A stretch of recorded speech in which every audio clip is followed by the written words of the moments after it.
15 jours après l'agression de sa femme et de ses collègues à Viry-Châtillon, Jérôme est rassuré. Son épouse se remet physiquement et surtout, elle a un moral d'acier.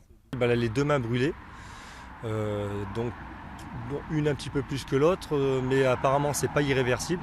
Donc les docteurs sont rassurants là-dessus, ça va prendre du temps, ça c'est sûr.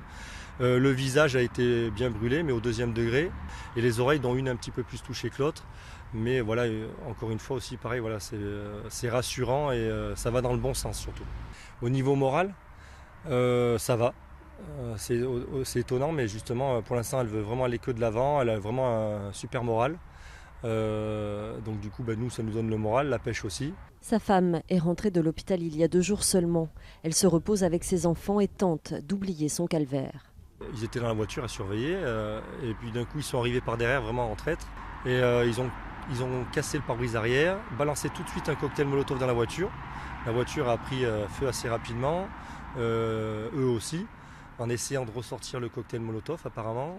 Et du coup ils étaient canardés vraiment de parpaings, c'est même pas des cailloux comme je dis, elle me disait c'était des parpaings qui arrivaient.